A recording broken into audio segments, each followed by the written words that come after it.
وجاءت سيارة فأرسلوا واردهم فأدلى دلوه قال يا بشرى هذا غلام وأسروه بضاعة والله عليم بما يعملون وشروه بثمن بخس دراهم معدودة وكانوا فيه من الزاهدين۔ اور اب اللہ کی شان دیکھو کہ اس کنویں کے قریب ایک قافلہ آوارد ہوا اور انہوں نے پانی کے لیے اپنا سقا بھیجا تو اس نے کنویں میں ڈول لٹکایا، یوسف اس سے لٹک گئے۔ وہ بولا زہے قسمت، یہ تو ایک لڑکا ہے اور اس کو قیمتی سرمایہ سمجھ کر چھپا لیا۔ اور جو کچھ وہ کرتے تھے اللہ کو خوب معلوم تھا، اور انہوں نے اس کو تھوڑی سی قیمت یعنی معدود چند درہموں پر بیچ ڈالا، اور وہ اس سے بیزار ہو رہے تھے۔ وقال الذي اشتراه من مصر لامرأته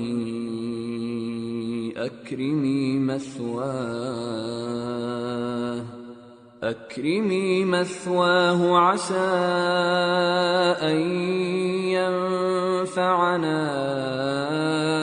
أو نتخذه ولدا وكذلك مكنا ليوسف في الأرض ولنعلمه من تأويل الأحاديث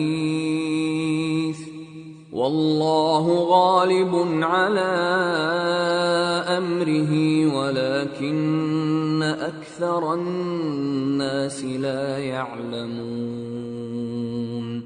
ولما بلغ أشده آتيناه حكما وعلما وكذلك نجزي المحسنين۔ اور مصر میں جس شخص نے اس کو خریدا اس نے اپنی بیوی سے جس کا نام زلیخا تھا کہا کہ اس کو عزت و اکرام سے رکھو، عجب نہیں کہ یہ ہمیں فائدہ دے یا ہم اسے بیٹا بنا لیں۔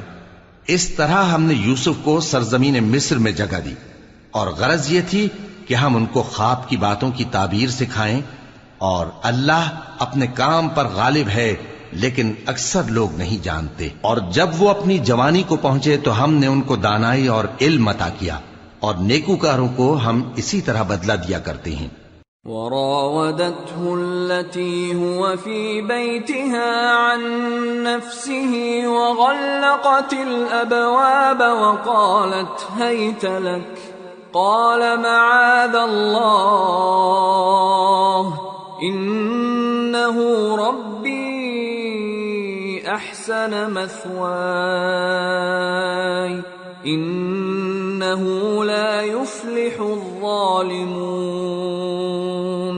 اور جس عورت کے گھر میں وہ رہتے تھے اس نے ان کو اپنی طرف مائل کرنا چاہا اور دروازے بند کر کے کہنے لگی یوسف جلدی آؤ۔ انہوں نے کہا کہ اللہ پناہ میں رکھے، وہ یعنی تمہارے میاں تو میرے آقا ہیں، انہوں نے مجھے اچھی طرح سے رکھا ہے، میں ایسا ظلم نہیں کر سکتا، بے شک ظالم لوگ فلاح نہیں پائیں گے۔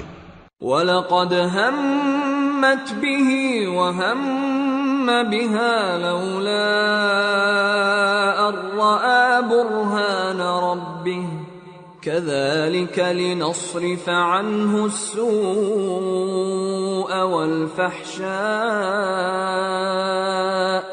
إِنَّهُ مِنْ عِبَادِنَا الْمُخْلَصِينَ۔ اور اس عورت نے ان کا قصد کیا اور انہوں نے اس کا قصد کیا، اگر وہ اپنے پروردگار کی نشانی نہ دیکھتے تو جو ہوتا سو ہوتا۔ یوں اس لیے کیا گیا کہ ہم ان سے برائی اور بے حیائی کو روک دیں، بے شک وہ ہمارے چنے ہوئے بندوں میں سے تھے۔ واستبق الباب وقدت قميصه من دبر وألف يا سيدها لدى الباب قالت ما جزاء من أراد بأهلك سوءا إلا أن يسجن أو عذاب أليم۔ اور دونوں دروازے کی طرف بھاگے آگے یوسف پیچھے زلیخا، اور عورت نے ان کا کرتا پیچھے سے پکڑ کر جو کھینچا تو پھاڑ ڈالا، اور دونوں کو دروازے کے پاس عورت کا خاوند مل گیا۔ تو عورت بولی کہ جو شخص تمہاری بیوی کے ساتھ برا ارادہ کرے اس کی اس کے سوا کیا سزا ہے کہ یا تو قید کیا جائے یا اسے دکھ کا عذاب دیا جائے۔